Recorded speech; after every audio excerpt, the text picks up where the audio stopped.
스스로 본다고 하지만 정작 중요한 진실을 보지 못하는 자들이었습니다. 하나님께서 많은 것들을 보여주지만 주의하여 보지 않았습니다. 하나님이 여전히 많은 것들을 말씀하여 주시지만 귀 기울여 듣지 않은 자들이었습니다. 그러나 태어나면서부터 아무것도 볼 수 없었던 한 사람은 보게 됩니다. 육신의 눈만 뜬 것이 아니라 영적인 눈을 뜨게 됩니다. 그래서 예수님이 인자, 곧 하나님이 보내신 메시아인 것을 알게 되고 믿게 되고 그리고 그분께 엎드려 경배하게 됩니다. 주님은 그 눈이 열린 맹인을 위해서 또 그리고 이 사건을 주목하고 지켜보는 많은 사람 또 우리를 위해서 한 비유를 말씀해 주십니다.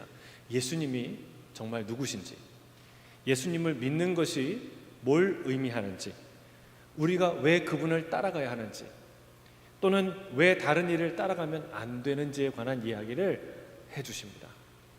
자, 오늘 본문 1절 2절을 다시 한번 읽어볼까요? 함께 읽겠습니다. 시작. 내가 진실로 진실로 너희에게 이르노니 문을 통하여 양의 우리에 들어가지 아니하고 다른 데로 넘어가는 자는 절도며 강도요 문으로 들어가는 이는 양의 목자라. 자, 세 종류의 등장인물이 나오는데 첫째는 양, 둘째는 절도 혹은 강도, 세 번째는 목자. 그런데 양의 입장에서는 두 캐릭터가 등장하는 거예요. 도둑, 그렇죠? 그리고 목자. 목자는 양을 지키려고 애쓰는 존재고 도둑은 양을 훔치려고 애쓰는 존재입니다. 이것이 이 비유에서 알려주는 첫 번째 진실입니다. 우리가 아무나 따라가서는 안 된다라는 거예요. 여러분, 아무나 따라가면 안 됩니다. 근데 어떤 분들은 나는 따라가는 스타일이 아니야. 내 길을 가면 갔지 남을 따라오게 하면 따라오게 했지 난 따라가는 스타일이 아니야 라고 말하실지 모르지만 그거는 착각이세요. 여러분, 좀 더 크게 보면 우리가 갖고 있는 각자의 가치관은 이미 이 시대의 세계관의 유산이나 산물이기 때문에 그렇습니다. 어떤 사람은 공자의 사상을, 유교적인 사상을 영향을 받고 또 어떤 사람은 불교적인 세계관을, 또 어떤 이는 유물론적인 세계관을, 또 어떤 이는 포스트 모더니즘적인 그 세계관에 영향받은 그 가치관을 따라서 살아간다는 거예요. 나는 혼자 내 길을 가는 것 같지만 나 역시 누군가 이미 걸어갔고 또 걸어가고 있는 길을 걸어가고 있다는 사실입니다. 위치나 모양만 조금 다를 뿐이죠. 그래서 잘 분별해야 됩니다. 나는 누구를 따라가고 있는가? 과연 생명의 주님을 따라가고 있는가? 혹시 절도며 강도인 자를 혹은 그의 사상을 따라가고 있지 않는가? 여러분, 잘 분별해야 됩니다. 우리 투자도 어디에 투자하느냐에 따라서 쪽박을 차거나 아니면 대박을 치거나 둘 중에 하나가 되지 않습니까? 여러분, 그것 돈 투자하는 것보다 훨씬 중요한 것이 바로 이거예요. 참 목자를 따라가야 비로소 꼴을 얻고 생명을 얻고 풍성한 삶을 얻게 된다는 사실입니다. 자, 참된 목자 따라가시는 저 여러분 되시길 주의 이름으로 축복합니다. 엉뚱한 거 따라갔다가 큰일 납니다. 망합니다. 자, 근데 그러면 목자의 특징은 뭐냐? 도둑과 목자의 중요한 차이를 한 가지를 주님이 말씀하시는데 오늘 1절 2절에서 뭐라고 얘기하냐면 문으로 들어가느냐 담을 넘어가느냐, 그게 도둑과 목자의 차이라는 거예요. 문으로 들어가는 사람과 문 아닌 곳으로 들어가는 사람이 갈린다는 거예요. 여러분, 도둑은요 특징이 몰래 들어갑니다. 슬며시 들어가요. 노크하고 들어가지 않습니다. 마치 감기처럼. 여러분, 감기 걸리는데 내가 감기 걸리는 시간과 장소를 정확히 기억하시는 분 계세요? 몰라요. 언제 내가 감기 걸렸지? 근데 걸렸어요. 현상만 있을 뿐이지. 도둑이 그래요. 도둑 맞은 현상만 있지 어디서 어떻게 되는지 알 수가 없어요. 그게 이 도둑이 들어오는 특징이라는 거예요. 사단도 우리에게 그렇게 들어옵니다. 여러분, 우리 마음속에 이미 노크도 하지 않고 틈을 타고 들어와서 마치 내 감정처럼, 내 생각처럼, 혹시 나의 친구처럼 아니면 나의 목자처럼 행세하는 다른 존재가 있다는 것을, 그런 생각들이 있다는 것을 아셔야 돼요. 마귀나 우상은 그렇게 슬며시 도둑처럼 우리에게 들어옵니다. 근데 주님은 그렇지 않아요. 주님은 문으로 들어와요. 노크하고 들어오세요. 똑똑똑하고 나 예수야, 나 너의 참 목자야 하고 문으로 당당히 들어오신다는 거예요. 그래서 많은 사람들이 거부감을 가져요. 왜요? 다른 사탄과 마귀나 이 바이러스 같은 경우는 몰래 들어오거든요. 살짝 들어오고 정체를 숨기고 들어오니까 알 수가 없어요. 근데 예수님은 노크하고 정정당당히 들어오시니까 사람이 때로는 거부하는 거예요. 여러분, 실제로 예수님은 문을 통해 들어오셨습니다. 담을 넘어 들어오지 않으셨습니다. 첫 번째로 예수님은요, 자기의 정체를 명확히 밝혀주셨어요. 너무 명확하게 밝혀주셔서 문제예요. 세상에 이렇게 자기의 존재를 분명하게 알려주신 분이 없어요. 누군가 여러분 집에 왔는데 문을 딱딱 두드리면서 나 하나님의 아들이야, 문 열어, 이렇게 얘기하면 여러분 놀라시겠어요? 안 놀라시겠어요? 지금 그러고 있다는 거예요. 예수님이 문으로 들어오시는데 당당히 자기의 이름을, 자기의 존재를 밝히는 거예요. 내가 하늘에서 왔다고, 하나님의 아들이라고, 하늘에서 내려온 생명의 양식이라고, 세상의 빛이라고 자기를 아주 명확하게 계시하십니다. 두 번째로 세례 요한을 통해서 들어오셨어요. 세례 요한도 하나의 문 역할을 했어요. 그 당시에 아주 유명한 영적 지도자인 참 선지자라고 사람들이 생각하고 있던 그 세례 요한의 선언을 통해서, 그 세례를 통해서 예수님이 등장하셨다는 거예요. 공개적으로 등장하십니다. 또 많은 이들 앞에서 누구도 흉내낼 수 없는 놀라운 권위를 가지고 말씀하셨어요. 저기 지하실에서 은밀한 데서 은밀히 사람들 모아서 야, 내가 메시아거든 사실은, 이렇게 가지 않으셨다는 거예요. 공개적인 자리에서 많은 이들 앞에 그 어떤 누구의 어디서도 볼 수 없는 권위로 그들을 가르치셨어요. 그러니까 랍비 중에 랍비신, 말씀 자체이신 그분을 드러내셨어요. 또 여러분, 그것뿐만이 아니에요. 그 전에 한 번도 보도 듣도 못했던 놀라운 기적과 표적을 행하시면서 주님이 메시아이심을 공개적으로 드러내셨습니다. 주님은 어떻게 오셨어요? 문으로 들어오셨어요. 여러분, TV 보면서, 영화 보면서, 책 읽으면서, 사람 대화하면서 슬며시 도적같이 들어오는 사상과는 이 복음은 결이 달라요. 주님은 정정당당히 문을 통해서 우리의 마음을 놓고 하신다는 거예요. 스스로 메시아라고 했던 자들, 혹은 그렇게까지는 말하지 못하지만 그래도 마치 자신들만이 구원의 길로 백성들을 인도할 수 있는 자인 것처럼 굴고 있었던 바리새인과 사두개인과 이 대제사장과 같은 종교 지도자들은 주님이 하신 일 중에 그 어떤 일도 하지 못했어요. 기도로 감기 하나 낫게 하지 못했고, 안진병이 일으키지 못했고, 귀신 하나 쫓아내지 못했어요. 그 어떤 것도 하지 못했어요. 그러면서도 그들은 스스로 메시아 감별사 노릇을 자처했습니다. 주님을 정죄하고 배척했습니다. 틈만 나면 사람들의 마음을 뺏으려고 들었습니다. 여러분, 주님은 오늘도 우리의 마음을 놓고 하신 줄로 믿습니다. 이렇게 놓고 하세요. 근데 사탄은 놓고 하지 않는다는 걸 여러분 기억하셔야 돼요. 여러분, 왜요? 사탄은 틈을 노려요. 틈. 그래서 틈이 생기면 바로 들어갑니다. 그 틈을 타고. 그래서 성경은요, 사단이 틈타지 않게 하라라고 말씀하죠. 뭐라고 얘기합니까? 분을 품지 말고, 분이 나도 죄를 짓지 말고, 그리고 분을 저녁까지 품지 마라. 왜요? 사단이 틈을 타지 못하게 그렇게 하라는 거예요. 그러니까 여러분, 이 자주 화를 내시는 분은, 내 안에 분을 자꾸 품고 계시는 분은요, 그때 빨리 뭐 해야 되냐면 엎드려서 기도해야 돼요. 목사님, 내가 분이 나는데 무슨 기도를 합니까? 거룩한 마음을 해도 모자라는데. 그런 사람들은 기도를 모르시는 거예요. 기도는 뭐예요? 기도는 119예요. 119. 우리 인생에 가장 급할 때 바로 엎드려서 구해야 돼요. 하나님, 내 안에 있는 이 분노의 불을, 이 슬픔과 이 원망의 불을 내가 풀 수가 없어요. 주님 이것 때문에 관계가 틀어지고 이것 때문에 시험에 들어요 라고 하면서 하나님 앞에 엎드려야 돼요. 그리고 기도해야 돼요. 내 마음에 이 분을 오늘 해지기 저녁까지 가져가 주세요. 십자가의 보혈로 주님의 온유하심과 인격을 닮아가게 해주세요 라고 기도해야 돼요. 왜 그걸 해야 돼요? 사단이 그 틈을 타고 들어가니까. 나는 옳은 얘기, 정의로운 얘기를 막 한 것 같은데 사실은 사단이 잔뜩 내 안에 들어와서 또아리를 틀고 있는 거예요. 그러니까 여러분, 사단은 그렇게 우리 마음에 들어온다는 거예요. 근데 예수님은 어떻게 해요? 이렇게 정식으로 이렇게 설교를 통해서 성경을 통해서 똑똑똑 녹화하면서 들어온다는 거예요. 얼마나 차원이 다른 분이십니까? 인격적인 분이냐는 것이죠. 여러분, 주님이 오늘도 이렇게 말씀하세요. 요한계시록 3장 20절 같이 읽겠습니다.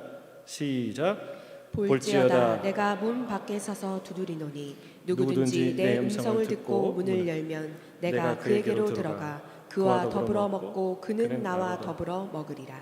여러분, 주님이 오늘도 우리의 문을 두드리세요. 그럴 때 문을 여셔야 돼요. 거꾸로 하시는 분이 있어요. 예수님한테는 꼭꼭 문을 잠그고 사단한테는 안방까지 내주는. 왜? 몰래 들어왔는데 그걸 모르는 거예요. 그래서 안방까지 다 내주는. 여러분, 이걸 거꾸로 하셔야 돼요. 예수님께 문을 여셔야 돼요. 주님이 그랬잖아요. 강도가 들어와서 강도질을 어떻게 해야 돼요? 어떻게 해요? 그 안에 거하는 강한 사람을 이렇게 이겨야, 그래야 물건을 훔쳐갈 수 있는 거 아니냐. 반대로는 뭐예요? 이 집에 정말 강력한 어떤 분이 계시면 강도는요 거기 들어올 생각도 못해요. 그럼 이게 이 마음의 원리예요. 내 마음에 예수님이 들어오셔서 그 보좌에 계셔서 강력하게 나를 통치할 때 사단이 들어와도 못 들어오는 거예요. 여러분, 주님께 마음을 여시는 저와 여러분 되시길 주의 이름으로 축복합니다. 아멘. 자, 우리 3절 5절 같이 읽겠습니다. 시작. 문지기는 그를 위하여 문을 열고 양은 그의 음성을 듣나니 그가 자기 양의 이름을 각각 불러 인도하여 내느니라. 자기 양을 다 내놓은 후에 앞서가면 양들이 그의 음성을 아는 고로 따라오되 타인의 음성은 알지 못하는 고로 타인을 따르지 아니하고 도리어 도망하느니라. 이제 배경을 좀 이해를 해야 되는데, 고대 중동에는요 가정마다 양이나 염소를 길렀습니다. 적게는 2-3마리, 많게는 10마리 이상 길렀다고 해요.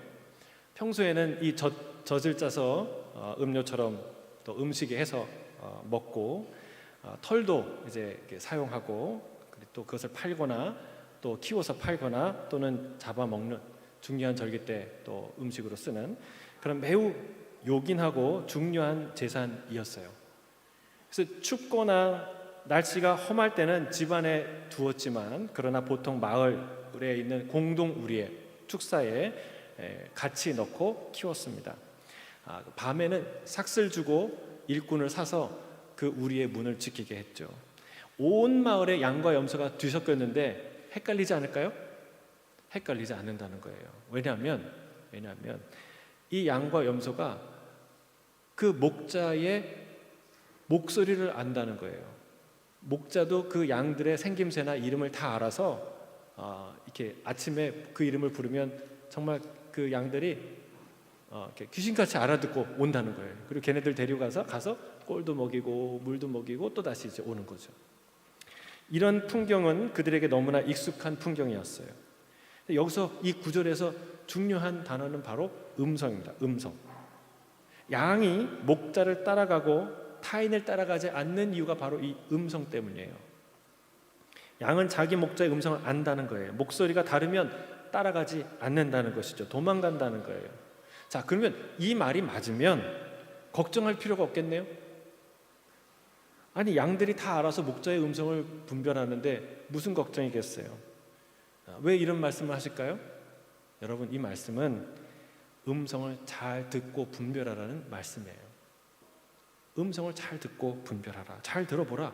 그게 누구의 음성인지, 과연 너를 사랑해서 너를 살리려는 목자의 음성인지, 아니면 너를 달콤한 말로 꿰어서 팔아 넘기고 죽이려는 도둑의 음성인지 분별해야 된다는 거예요.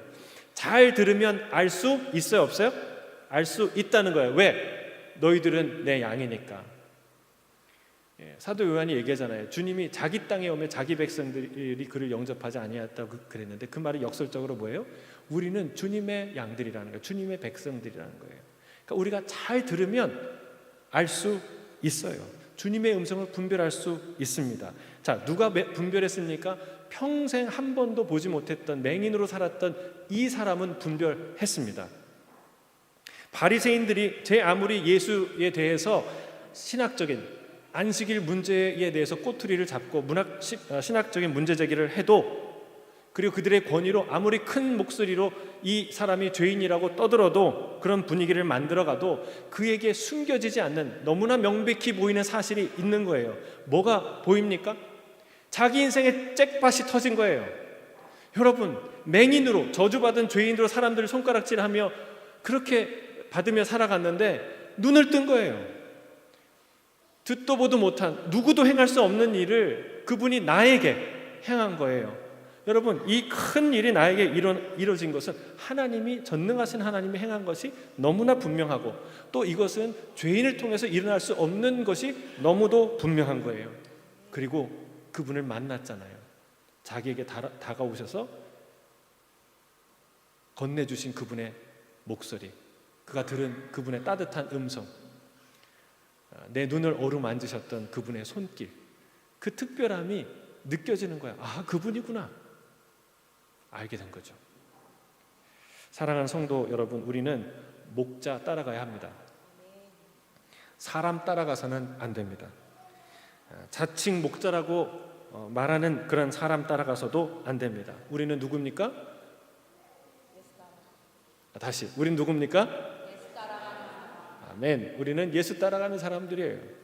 여러분, 목자 따라가는 양인 줄로 믿습니다. 그래서 여러분, 이 설교 저 설교 기웃거리지 마십시오. 주의 말씀 들으십시오.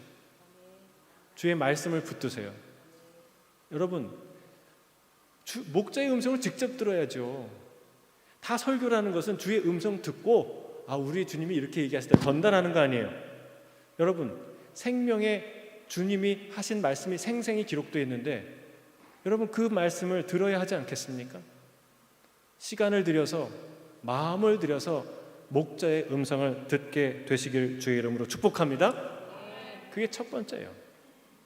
그러면 들으면 우리가 다 깨닫냐? 아니에요. 우리가 모세처럼, 에스라처럼, 바울처럼 다 깨닫고 다 아는 거 아니에요. 그러나 여러분, 분명히 깨닫는 건 있어요. 아하, 이거 주님의 음성이구나. 여러분, 양과 염소가 주인이 그 이름을 부를 때 복실아 이리 와라, 아이고 이쁘지, 그러면은 그 말을 양이 해석할 수 있어요? 아니죠. 그 뜻은 몰라요. 그러면 아무것도 못 알아들을까요? 아니죠. 자기를 부르는 거 알아요. 그리고 뭐 좋은 말을 한다는 거 알아요. 그렇죠? 우리 목사님 오랫동안 그 이름이 뭐죠? 그 사랑이를 키웠는데 말을 알아듣죠? 알아들어요. 그리고 우리가 하나님의 말을 신학자처럼 다 알아듣지 못해도, 여러분, 우리가 주의 말씀을 들으면 알아들을까요? 못 알아들을까요? 알아듣는다는 거예요. 주님이 말씀하시는구나. 아, 이걸 기뻐하시는구나. 이걸 싫어하시는구나. 여러분, 그걸 알게 된다는 거예요. 그런 확신이 우리 안에 오게 된다는 거예요. 여러분, 주님은 진짜 목자세요. 주를 참으로 의지하는 자들을 주님은 인도하십니다. 양은 시력도 약하고 정말 공격력도 없고 아무것도 없어요. 너무나 약한, 하나님의 창조하신 피조물 중에, 동물 중에 가장 약한 존재예요. 그런 양들을 인도하시는 분이 우리 주님이세요.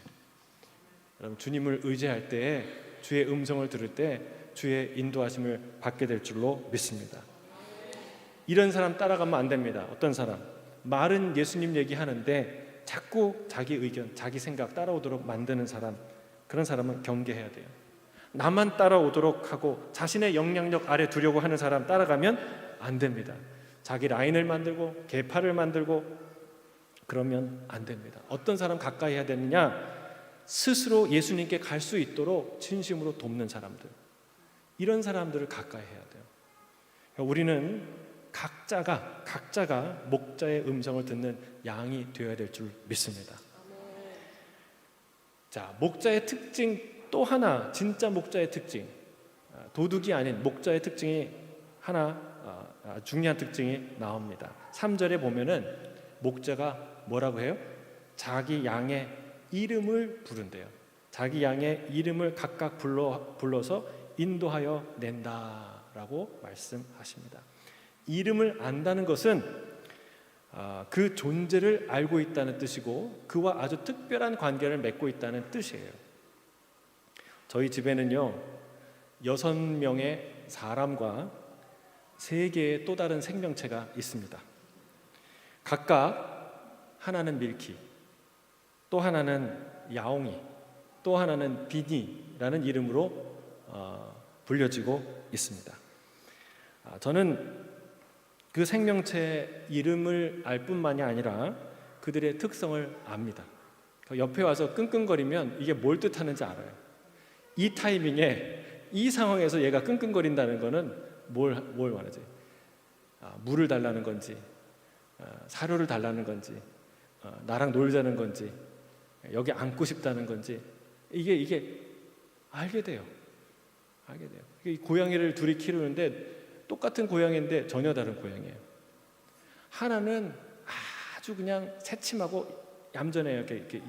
그 암컷인데 아주 그래요. 근데 또 하나는 수컷인데 이게 그냥 고양이가 아니라 살쾡이에요. 살쾡이. 발도 이렇게 두툼하고 아주 개구지고 모험심이 강하고 그게 너무 부산해서 집 안에서 못 키우겠어요. 그래서 그 아이는 밖에 내다놨어요. 그런데 밖에서 무슨 지나가는 무슨 뭐 까치도 막 잡고 까마귀도 잡고 막 그냥 그러는 거예요. 얘가 사냥꾼이에요. 사냥꾼. 너무나 다른 거죠. 자, 그래서 그 3개의 생명체와 저는 특별한 관계를 갖고 있습니다. 걔네들은 제 아내와 제 아이들에게 특별한 사랑과 대우를 받고 있습니다. 여러분, 이름을 안다는 것은 그런 관계에 있다는 거예요. 특별한 관계. 그냥 주님이 우리의 이름을 아신대요. 자기 양들의 이름을 아신대요. 주님이 우리의 이름을 아신 줄 믿습니다. 그냥 명단에 적혀 있는 이름을 아는 게 아닙니다. 주님은 모세에게 이렇게 말씀하신 적이 있어요. 자, 출애굽기 33장 17절이에요. 같이 함께 읽겠습니다. 시작. 여호와께서 모세에게 이르시되 내가 말하는 이 일도 내가 하리니 너는 내 목전에 은총을 입었고 내가 이름으로도 너를 알미니라. 주께서 내 이름을 아신다는 건 뭐예요? 하나님이 모세에게 내가 너를 이름으로도 알아 라는 표현을 했어요. 여러분, 이건 굉장히 특별한 은총을 받는다는 뜻이에요. 주님이 내 이름을 아신다는 것은 나의 특징을 아신다는 거고, 내 마음의 소원을 아신다는 거고, 나의 체질을 아신다는 거고, 나의 과거를, 나의 미래를 아신다는 것이고, 나를 사랑하여 기억하고 돌보신다는 뜻입니다. 저는 지난 베트남 목회자 세미나에서 제 아내의 간증을 처음으로 듣게 되었어요. 사모님들 앞에서 사모가 간증을 한다고 열심히 준비하더라고요. 그래서 이렇게 막 써서 준비하는데 제 딸한테 한번 큰 딸에게 이제 읽어보라고 어떠냐고 물어보는데 엄마 너무 간증이 좋아요. 근데 한 방이 없어요. 그래서 제가 한 방이 없는 간증을 들었습니다. 근데 그 내용은 그래요.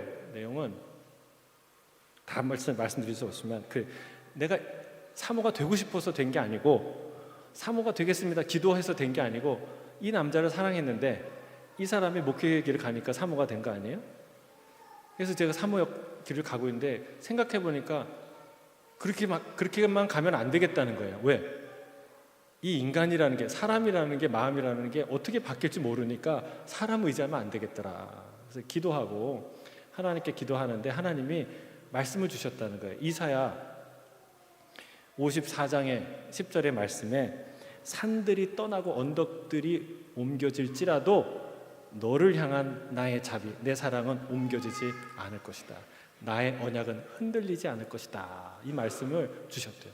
그 말씀을 딱 붙들고 이제 사모의 길을 가고 있는데 하나님이 또 하나의 소망을 주신 거예요. 그거는 요한계시록에 나오는 말씀이에요. 2장 17절의 말씀인데 초대교회 성도들에게, 이기는 성도들에게 주시는 하나님의 이 상급들 중에 하나예요. 주님이 이렇게 얘기하세요. 이기는 그에게는 내가 감추었던 만나를 주고 또 흰 돌을 줄 터인데 그 돌 위에 새 이름을 기록한 것이 있나니 받는 자밖에는 그 이름을 알 사람이 없을 것이다 라고 말씀하셨어요. 근데 여러분, 이렇게 주님이 우리 오시면 상을 줄 텐데 그 상패, 그러니까 흰 돌 같은 기념패, 이렇게 상패를 주는데 여러분, 상장과 상패에 제일 중요한 게 뭐예요? 예? 그렇죠, 이름이죠. 아무리 대단한 내용이 써 있어도 이름이 딴 사람이면 소용이 없어요. 근데 거기에 누구만 하나님만 아는 그 이름이 거기 적혀 있다는 거예요. 나를 잘 아시고 나에 대하여 가장 가득한 사랑을 가지고 나를 바라보시는 그분이 나를 뭐라고 부르실까? 그 은밀하고 아름다운 이름이 거기 써 있다는 거예요. 그러니까 그걸 볼 나를 생각하니까 기쁘다는 거예요. 그걸 바라보면서 간다는 거예요. 여러분, 저는 이게 뭐 한 방이 없는 간직이었는지는 모르겠지만 정말 무명의 길을 가고 계시는 그 사모님들에게 큰 위로가 되었을 것이라고 저는 확실히 믿습니다. 여러분, 그렇지 않아요? 내가 온 세상에 다 알고 있는, 내 이름이 온 세상에 다 알려져도 하나님이 내 이름을 모른다고 하면 얼마나 슬픈 인생이에요. 비극적인 인생이에요. 반대로 내 이름이 세상 한 사람도 몰라줘도, 아무도 몰라줘도 하나님이 모세에게 말씀하신 것처럼 내가 너를 내 이름으로도 안다 라고 말씀하실 때 그게 얼마나 큰 위로고 영광이고 기쁨이 되겠습니까? 주님은 우리를 이름으로 아십니다. 여러분, 생각해 보세요. 그때 내 상장에 써 있는 그 이름이, 그걸 보면은 아마 웃음이 터져 나올 거예요. 그렇죠, 이게 나죠. 주님, 그렇죠, 주님이 나를 아시는군요. 그 감격과 기쁨이 있을 거예요. 주님은 우리의 이름을 아시는데 어이, 거기, 거시기 이렇게 안 이렇게 얘기 안 한다는 거예요. 뭐라고요? 정호야, 나비야, 가이라 이렇게 부르신다는 거예요. 삭개오를 그렇게 부르셨잖아요. 난생 처음, 한 번도 본 일이 없는데 주님이 마치 오랫동안 알았던 친구의 이름을 부르는 것처럼 삭개오야, 내려오라. 내가 오늘 너희 집에 유하여야 하겠다. 마치 진짜 친형제의 집에 유숙하러 온 형제처럼 그렇게 부르시지 않습니까? 예수님은 우리의 이름을 아십니다. 그리고 우리가 사랑하십니다. 우리 이름을 아시는 진정한 목자이신 줄로 믿습니다.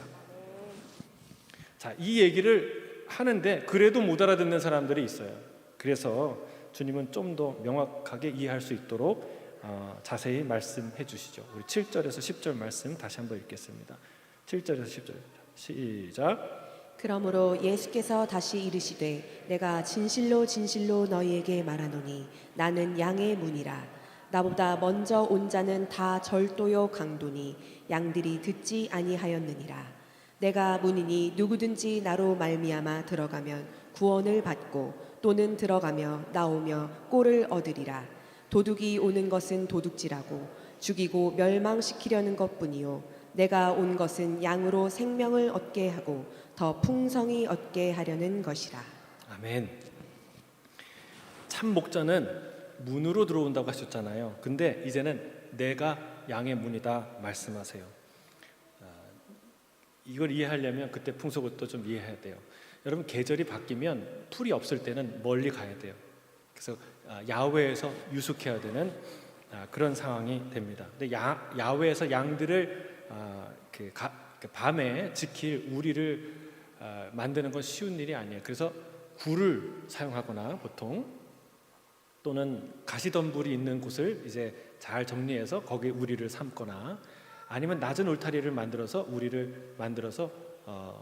양들을 보호하죠. 그때 문은 누가 지키는가? 목자가 지키는 거예요. 목자가 밤에 그 문에 딱 지키고 불을 피고 딱 지키고 앉아서 밤새 양을 지키는 것이죠. 그래서 양을 지키는 문의 역할을 목자가 하는 것이죠. 예수님이 그 얘기를 하는 거예요. 내가 양의 문이다.